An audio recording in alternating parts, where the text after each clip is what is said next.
Assalamualaikum warahmatullahi wabarakatuh. Perkenalkan, nama saya Hani Humairah dengan NIM 24005070. Di sini saya akan membuat video penilaian hasil belajar dengan materi konsep dasar pengukuran dan penilaian. Baik, yang pertama yaitu pengertian pengukuran penilaian. Pengukuran dalam pembelajaran merupakan kegiatan untuk menentukan atau memberikan angka terhadap suatu kemampuan, sikap, maupun keterampilan yang dimiliki siswa setelah mengikuti proses pembelajaran. Pada dasarnya, pengukuran adalah proses pemberian angka berdasarkan aturan atau kriteria tertentu untuk menggambarkan karakteristik seseorang. Oleh karena itu, hasil dari pengukuran selalu dinyatakan dalam bentuk skor atau nilai. Dalam dunia pendidikan, pengukuran tidak dilakukan secara sembarangan, tetapi menggunakan alur ukur yang sesuai, seperti tes tertulis, tes lisan, praktik, pengesahan, maupun lembar observasi. Setiap alat ukur dirancang agar dapat menangkapi informasi tentang sejauh mana siswa memahami materi atau mampu menerapkan pengetahuan yang telah dipelajari, atau Mardapi 2012. Sementara itu, penilaian memiliki makna yang lebih luas daripada sekedar memberi angka kepada siswa. Penilaian dapat dipahami dalam dua arti, yaitu sebagai asesmen dan sebagai evaluasi. Namun, dalam konteks pembelajaran hasil belajar di kelas, penilaian lebih sering dimaknai sebagai asesmen, penilaian, atau asesmen. Merupakan proses mengumpulkan berbagai informasi tentang hasil belajar siswa yang diperoleh melalui beragam bentuk pengukuran, baik tes maupun non-tes informasi.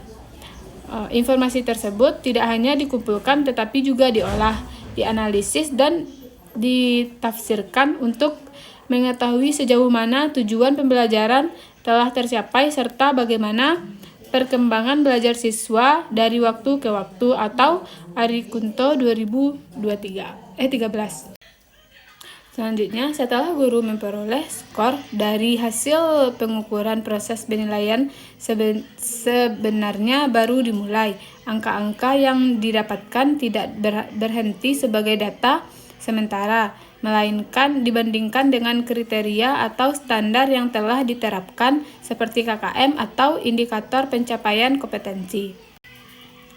Dengan demikian, jika pengukuran lebih menekankan pada proses pembelajaran, angka untuk mengetahui beberapa hasil yang telah diperoleh, maka penilaian lebih menekankan pada pemakaian angka tersebut. Penilaian menjawab pertanyaan yang lebih mendalam, yaitu apa arti nilai ini bagi perkembangan belajar siswa dan langkah apa yang perlu dilakukan setelah mengetahui hasil tersebut. Selanjutnya, yang kedua yaitu peran pengukuran dan penilaian dalam pembelajaran.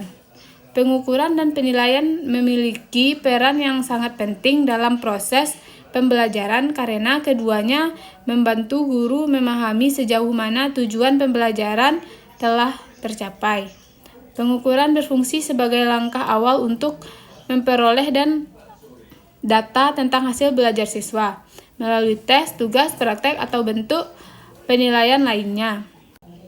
Sudijono 2012 menegaskan bahwasanya pengukuran dan penilaian memiliki peran strategis dalam pembelajaran karena dapat memberikan umpan balik kepada guru dan peserta didik mengenai kemajuan belajar. Umpan balik ini sangat penting, sebab dari sanalah guru mengetahui apakah metode yang digunakan sudah efektif atau perlu perbaikan. Jika hasil belajar siswa belum memuaskan, guru dapat mengevaluasi kembali cara mengajar, media yang digunakan, atau pendekatan yang diterapkan di kelas.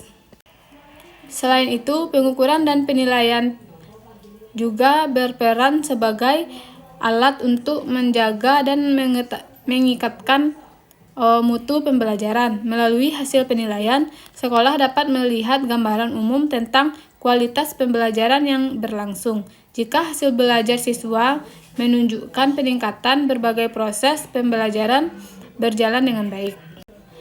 Selanjutnya yang keempat yaitu fungsi penilaian hasil belajar.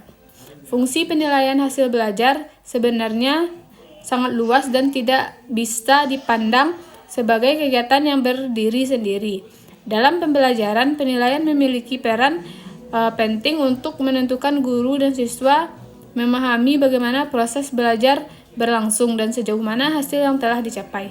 Penilaian bukan hanya soal angka ataupun laporan akhir, tetapi menjadi bagian dari proses yang terus berjalan selama kegiatan belajar mengajar berlangsung.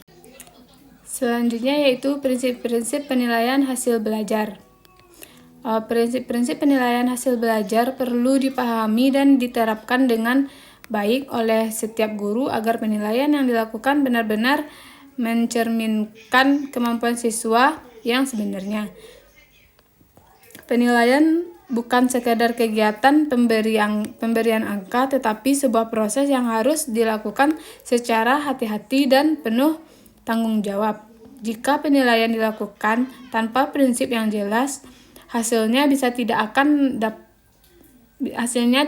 akurat dan bahkan merugikan siswa. Karena itu, dalam pelaksanaannya penilaian harus berperan pada pedoman tertentu agar dapat dipercaya dan benar-benar bermanfaat bagi perkembangan belajar. Adi Kunto 2013. Selanjutnya, penilaian juga harus dilakukan secara sistematis, artinya kegiatan penilaian direncanakan dengan baik sejak awal, tidak dilakukan secara mendadak tanpa persiapan. Guru perlu menyiapkan instrumen yang sesuai, menentukan tujuan yang ingin diukur, lalu serta mendapatkan kriteria penilaian yang jelas. Proses pelaksanaannya pun harus teratur dan konsisten. Dengan cara ini, penilaian menjadi lebih terarah dan tidak membingungkan baik guru maupun siswa. Sudijono 2012.